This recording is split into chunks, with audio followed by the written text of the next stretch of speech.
To சாலன்ஸ் cooking and baking. இன்றைக்கி பார்த்திங்கன்னா ஒரு கேரளா ஸ்டைலில் முட்டை குழம்பு வைக்க போகிறோம். அதுக்கு வந்து ஒரு 3 டேபிள் ஸ்பூன் எண்ணெய் ஊற்றிட்டு தாளிக்கிறதுக்கு ஒரு பட்டை, ஏலக்காய், ஒரு 2 கிராம்பு, கொஞ்சமாக கடுகு சேர்த்து தாளிச்சிக்கலாம். ஒரு 3 டேபிள் ஸ்பூன் எண்ணெய் தேவைப்படும் கண்டிப்பாக.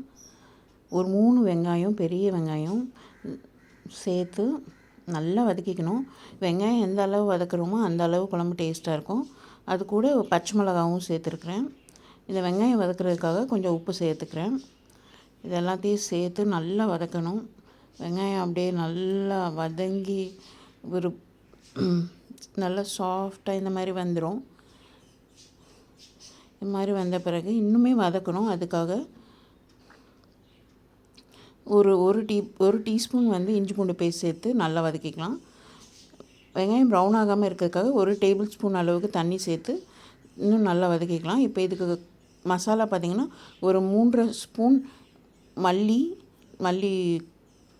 பவுடர், அப்புறம் அரை ஸ்பூன் கரம் மசாலா, ஒரு அரை ஸ்பூன் மஞ்சள் தூள், இது மட்டும் சேர்த்து தேவையான அளவு தண்ணி சேர்த்து நல்லா குழம்பு கொதிக்க வச்சுக்கலாம்.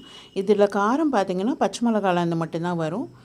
இந்த மீன் டைமில் நல்ல குழம்பு கொதித்த பிறகு ஒரே ஒரு தக்காளியை வெட்டி போட்டுக்கலாம். தக்காளி வேகணும் வதங்கணும்லாம் அவசியம் இல்லை.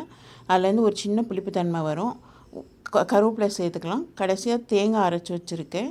வெறும் தேங்காய் ஒரு 3 பீஸ் தேங்காய், அதை நல்லா அரைச்சி பேஸ்ட்டாக அரைச்சி சேர்த்துக்கலாம். இந்த சைடு பார்த்திங்கன்னா ஒரு 5 முட்டையை வேக வச்சுருக்கேன், 2ஆக கட் பண்ணி இதை சேர்த்துக்கலாம். இந்த குழம்பு எதுக்கு நல்லாயிருக்கும்னா சப்பாத்தி, பூரி இதோடு சாப்பிட்றதுக்கு ரொம்ப சூப்பராக இருக்கும். ஏன்னா இதோட காரம் கடைசியாக கொத்தமல்லி சேர்த்து இறக்கிக்கலாம். இதில் காரம் பார்த்திங்கன்னா பச்சை மிளகாய் மட்டும்தான் வரும், மசாலா எதுவுமே கிடையாது.